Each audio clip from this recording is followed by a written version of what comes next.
Welcome to the Inc. Productivity Tip of the Day.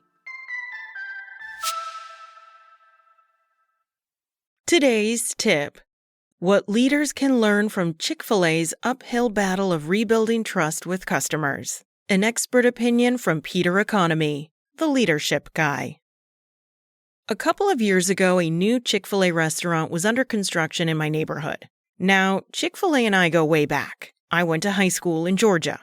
I well remember the Chick-fil-A in the local mall. Well, the only mall in our small town. While the chicken sandwiches weren't exactly a revelation, they were a nice change of pace from my usual McDonald's cheeseburgers. Although I no longer eat chicken, I followed the construction progress of my neighborhood Chick-fil-A restaurant closely. However, it's what happened when a neighbor posted a photo and an update about our soon-to-be-open Chick-fil-A that most caught my attention. Someone commented on Nextdoor that they would never set foot in this new Chick-fil-A or any other. The reason? The company supports anti-LGBTQ groups and laws.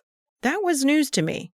With my curiosity piqued, I decided to do some research, and what I discovered surprised me. To begin, Chick-fil-A is famously closed on Sundays, and there's a reason for that. The founder, S. Truett Cathy, who passed away in 2014, was a devout Southern Baptist. It was his decision to close Chick-fil-A restaurants on Sundays so that employees could rest and worship if they choose. That business model has worked well for the company since its founding in 1967. However, Chick-fil-A got tangled up in the politics of same-sex marriage more than a decade ago.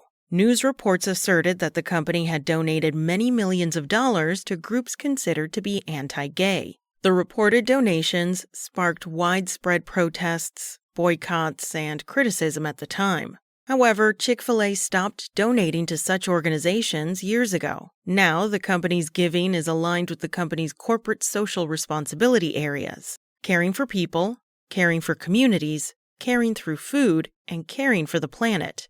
In fact, in 2025, Chick-fil-A's True Inspiration Awards program awarded more than $6 million in grants to a remarkably diverse group of 56 nonprofits across the country and in Puerto Rico, Canada, and the UK. In just one example, San Francisco's Old School Cafe was named the S. Truett Cathy honoree and given a $350,000 grant. Old School Cafe is a nonprofit jazz supper club run by at-risk youth, providing job training and employment for young people aged 16 to 22. Regardless of all this, as my neighbor's post so richly illustrated, the company's image as anti-LGBTQ persists, and I can't really explain why. Ultimately, I suspect it has something to do with the fact that when a brand like Chick-fil-A breaks trust with customers, it's extremely hard to rebuild it. This is not just a problem for Chick-fil-A.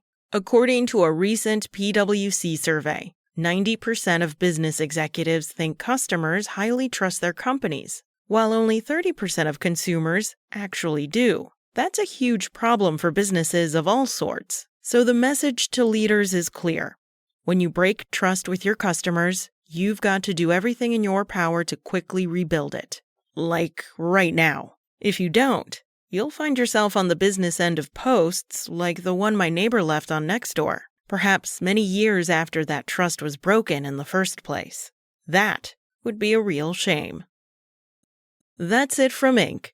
You can find more articles by Peter Economy as well as other top business coaches at Inc.com. Come back tomorrow for another expert opinion from Inc.com.